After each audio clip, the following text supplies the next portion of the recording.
भादो महीने के कृष्ण पक्ष की तृतीया तिथि को कजरी तीज मनाई जाती है। इसे सातुड़ी तीज या फिर निमड़ी तीज भी कहा जाता है। सावन और भादो में तीज के 3 त्योहार आते हैं। सबसे पहले हरियाली तीज, फिर सातुड़ी तीज और उसके बाद हरितालिका तीज। इन तीनों में सातुड़ी तीज को सबसे बड़ी तीज माना जाता है, इसलिए ज्यादातर जगहों पर इसे बड़ी तीज के नाम से ही जाना जाता है। इस दिन सुहागिन स्त्रियां पूरा दिन उपवास रखती हैं। शाम को निमड़ी माता का पूजन करती हैं। निमड़ी माता की पूजा के लिए मिट्टी या गोबर से दीवार के सहारे एक छोटा सा ठेर बनाते हैं। उसके बीच में नीम के पेड़ की एक टहनी लगाते हैं। फिर इस नीम की टहनी के चारों तरफ कच्चा दूध मिला हुआ जल चढ़ाते हैं और एक दीपक जलाकर रखते हैं। उसके बाद निमड़ी माता पर जल के छींटे, रोली के छींटे और चावल चढ़ाए जाते हैं। फिर निमड़ी माता को मोली, मेहंदी, काजल और वस्त्र अर्पित किए जाते हैं। उसके बाद ऋतु फल की दक्षिणा चढ़ाकर पूजा करके कहानी सुनी जाती है। निमड़ी माता की पूजा करके सातू के बनाए हुए लड्डू का बायना निकालते हैं। यह बायना सुहागिन स्त्रियां अपनी सासू माँ को देकर उनके चरण स्पर्श करके उनका आशीर्वाद ग्रहण करती हैं। उसके बाद रात को चांद उगने पर चंद्रमा को अर्घ्य प्रदान करके अपना उपवास खोलती है। बड़ी तीज पर सुनी जाने वाली 2 पौराणिक कथाएं प्रसिद्ध है, जो आप आज इस वीडियो में सुनेंगे। इसके साथ ही इस दिन लपसी तपसी की कहानी और एक विनायक जी की कहानी सुननी चाहिए। तो शुरू करते हैं निमड़ी तीज की कहानी। एक साहूकार था, उसके 7 बेटे थे। उसका सबसे छोटा बेटा एक पांव से अपाहिज था। वह रोजाना एक वैश्य के पास जाता था, परंतु उसकी पत्नी बहुत पतिव्रता थी। वह अपने पति की हर बात मानती थी। पूरे साल के सभी तीज त्योहार पूरी श्रद्धा और भावना से करती थी। उसके पति ने उसके सारे गहने और अपना सारा धन धीरे धीरे करके उस वेश्या को दे दिया और अब वह बहुत गरीब हो गई थी। परंतु उसका पति फिर भी रोजाना उस वेश्या के पास जाता था। यहाँ तक कि कभी कभी जब उसे जाने में समस्या होती थी तो वह खुद अपने कंधे पर बिठाकर उसे उस वेश्या के यहाँ छोड़कर आती थी और खुद अपना गुजारा वह अपनी जेठानियों के यहाँ काम करके करती थी। इसी तरह एक बार जब भादों के महीने में कजली तीज का दिन आया तो सब ने तीज माता के लिए व्रत रखा और पूजा के लिए सातू के लड्डू बनाए। वह छोटी बहू बहुत गरीब थी, इसलिए उसकी सास ने उसके लिए भी सातू का एक छोटा सा पिंड बनाया। शाम को पूजा करके जैसे ही वह सातू पासने लगी तो उसका पति बोला कि चल पहले मुझे वैश्य के यहाँ छोड़कर आ। तो वह पूजा छोड़कर पहले अपने पति को कंधे पर बैठाकर छोड़ने चली गई। जब वह अपने पति को वैश्य के यहाँ छोड़ने जाती तो उसका पति रोज उससे कहता कि तू जा, मैं आ जाऊंगा। लेकिन आज उसका पति उससे यह बोलना भूल गया कि तू जा, इसलिए वह बाहर ही उसका इंतजार करने लगी। और तभी थोड़ी देर में ही बहुत तेज बारिश शुरू हो गई और थोड़ी देर में ही वहां बरसाती नदी में पानी बहने लगा। परंतु वह वहीं खड़ी रही और थोड़ी देर में उस नदी से एक आवाज आई कि आव तारी जाव तारी दो ना खोल के पी, पिया प्यारी होए। आवाज सुनकर उसने नदी की तरफ देखा तो एक दूध का दोना नदी में तैरता हुआ उसे दिखाई दिया। उसने दोनों हाथों से वह दोना उठाया और 7 बार उसे पीकर उस दोने के 4 टुकड़े करके चारों दिशाओं में फेंक दिए। तभी उस पर तीज माता की कृपा हुई और तीज माता की कृपा से उस वेश्या ने खिड़की में से उस बहू को वहां खड़े हुए देख लिया। तब उसने उस सेठ से पूछा कि यह कौन है, क्या तुम्हारी नौकरानी है? तो उसने कहा नहीं, यह मेरी पत्नी है। और यह देखकर उस वेश्या को बहुत दुख हुआ और उसने उस सेठ के लड़के का सारा धन और गहने उसे वापस लौटा दिए और उससे वापस दोबारा कभी भी वहां आने के लिए मना किया। सेठ का लड़का सारा धन और गहने लेकर नीचे आया और अपनी पत्नी से कहने लगा कि अब मैं कभी दोबारा इस वेश्या के पास नहीं आऊँगा।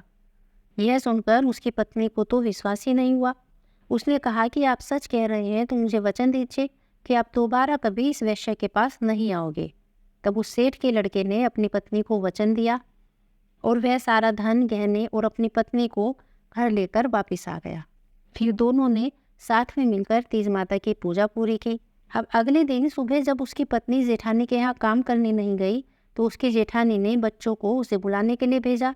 उसकी जेठानी के बच्चे आए और कहने लगे कि काकी चलो, घर का सारा काम पड़ा है। तो उसने कहा कि अब तो मुझ पर तीज माता की पूरी कृपा है, अब मैं काम करने नहीं आऊँगी। तब उन बच्चों ने घर जाकर अपनी माँ को बताया कि आज से काकी काम करने नहीं आएगी, उन पर तीज माता की कृपा हुई है और वह तो नए नए कपड़े और गहने पहनकर बैठी है और काका भी घर पर ही है। यह सुनकर सब बहुत खुश हुए। हे तीज माता, जैसे आप उस पर प्रसन्न हुई वैसे ही सब पर प्रसन्न होना, सबके दुख दूर करना, कहानी कहने वाले और सुनने वाले सब पर कृपा करना। बोलो तीज माता की जय। निम्टी तीज की दूसरी कहानी। एक शहर में एक सेठ सेठानी रहते थे। वह बहुत धनवान थे, लेकिन उनका कोई पुत्र नहीं था। सेठानी ने भादों के महीने की बड़ी तीज पर व्रत करके कहा कि हे निम्टी माता, अगर मुझे बेटा हो जाएगा तो मैं आपको 1.25 मन का सातू चढ़ाऊंगी। और तीज माता की कृपा से सेठानी को 9वें महीने में लड़का हो गया, लेकिन सेठानी ने सातू नहीं चढ़ाया। अब समय के साथ साथ सेठानी को 7 बेटे हो गए, लेकिन सेठानी सातू चढ़ाना भूल गई।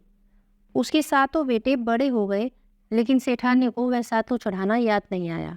जब सेठानी ने अपने सबसे बड़े बेटे की शादी की तो सुहाग रात के दिन ही एक सांप ने आकर उसके बेटे को डस लिया और उसकी मृत्यु हो गई। इसी तरह उसके 6 बेटे अपनी शादी वाले दिन ही मृत्यु को प्राप्त हुए। अब जब 7वें बेटे की सगाई आने लगी तो सेठ सेठानी दोनों मना करने लगे कि हम अपने 7वें बेटे की शादी नहीं करेंगे। तब गांव वालों ने उन्हें बहुत समझाया। गांव वालों के बहुत कहने और सुनने के बाद से सेठानी दोनों बेटे की शादी के लिए तैयार हो गई। लेकिन सेठानी कहने लगी कि हम अपने बेटे की शादी यहाँ नहीं करेंगे, यहाँ से कहीं बहुत दूर किसी दूसरे देश जाकर करेंगे। अब सेठ जी सगाई करने के लिए अपने बेटे को लेकर घर से चल दिए और बहुत दूर एक गांव में आए। उस गांव में सेठ जी कुछ देर आराम करने के लिए बैठ गए। तभी उन्होंने देखा कि वहाँ 4-5 लड़कियां खेल रही थी, जो मिट्टी का घर बनाकर तोड़ रही थी। उन सभी लड़कियों ने अपना अपना मिट्टी का घर बनाया। उसके बाद उन चारों लड़कियों ने अपना घर तोड़ दिया, लेकिन उनमें से एक लड़की ने कहा कि मैं अपना घर नहीं तोड़ूंगी, इतनी मेहनत से मैंने अपना घर बनाया है, मैं तो इसे हमेशा संभाल कर रखूंगी। सेठ जी को वह लड़की बड़ी समझदार लगी। खेल कर जब वह लड़की वापस अपने घर जाने लगी तो सेठ जी भी उसके पीछे पीछे उसके घर चले गए। सेठ जी ने लड़की के माता पिता से बात करके अपने लड़की की सगाई उस लड़की के साथ पक्की कर दी और घर आकर शादी की तैयारी करके अपने बेटे की बारात लेकर गई और अपने 7वें बेटे की भी शादी करवा दी। इस तरह उस 7वें बेटे की शादी हो गई। शादी के बाद जब बारात वहाँ से विदा होने लगी तो बहुत लंबा सफ़र होने के कारण उस लड़की की माँ ने लड़की से कहा कि मैं यह सातू तेरे सामान में रख रही हूँ, रास्ते में तीज पड़ेगी, जहाँ पर भी तुझे शाम को निम्टी माता दिखाई दे उनकी पूजा करना, निम्टी माता की कहानी सुनना, सातू पास लेना और बायना निकाल कर अपने ससुर जी को दे देना। ऐसा कहकर उसने अपनी बेटी को विदा कर दिया। बड़े धूमधाम से बारात वहाँ से चल पड़ी। रास्ते में बड़ी तीज का दिन आया तो ससुर ने बहू से खाना खाने के लिए कहा, लेकिन बहू बोली कि ससुर जी आज तो मेरा तीज का उपवास है और शाम को मैं निम्टी माता का पूजन करके निम्टी माता की कहानी सुनकर ही भोजन करूँगी। यह सुनकर एक कुएं के पास जब एक निम्टी नजर आई तो सेठ जी ने गाड़ी रुकवा दी और बहू जब निम्टी माता की पूजा करने लगी तो निम्टी माता पीछे हट गई। बहू थोड़ा सा आगे सरक कर फिर से निम्टी माता की पूजा करने लगी तो निम्टी माता थोड़ा और पीछे सरक गई। अब बहू ने पूछा, हे माता, अब पीछे क्यों हट रही हो?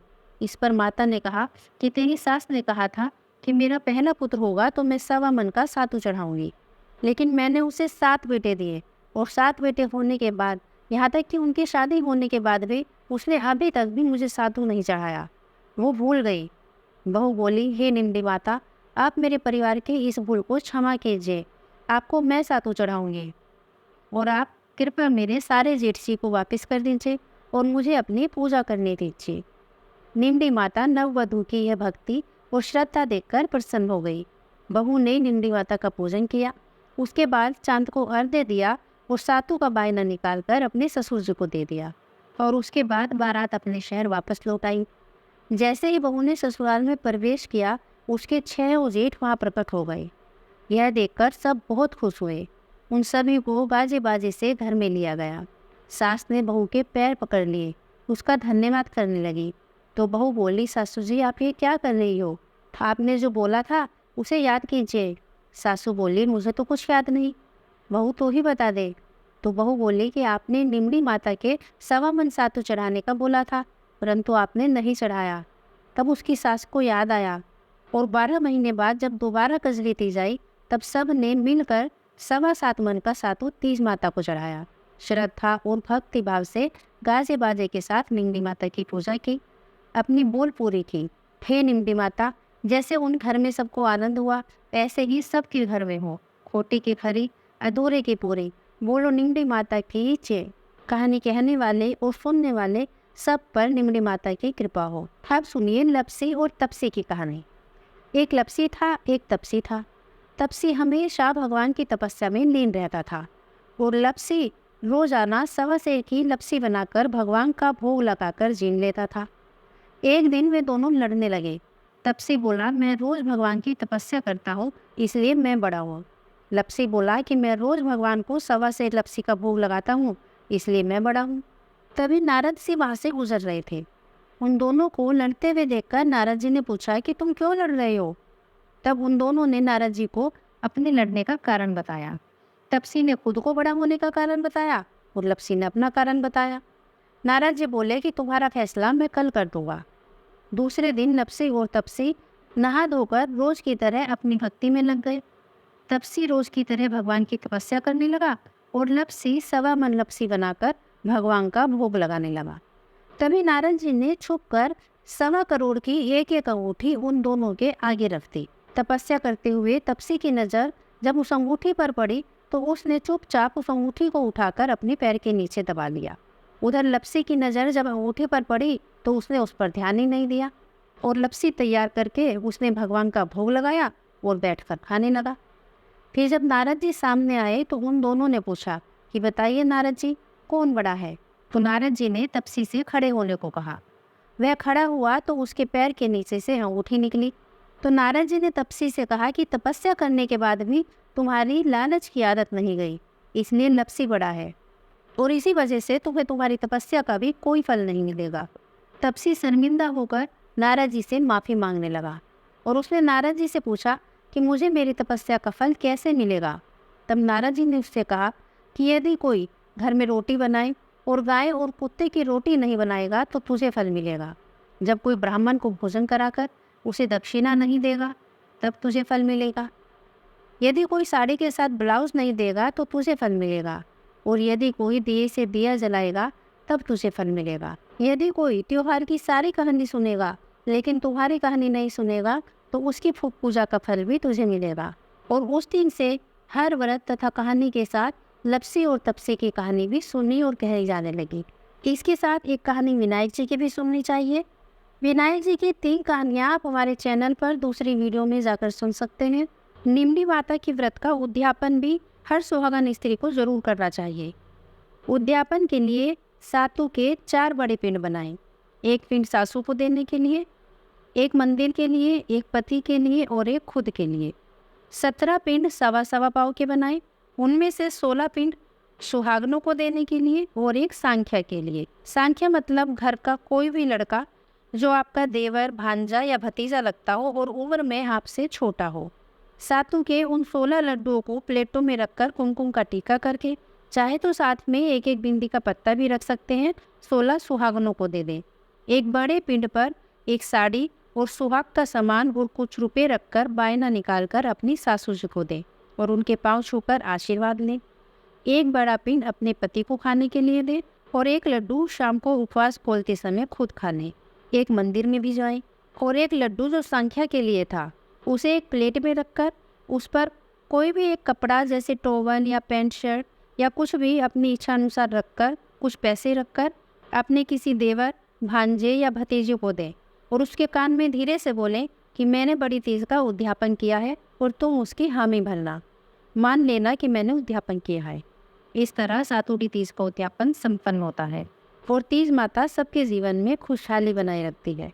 तो बोलो तीज माता की जय।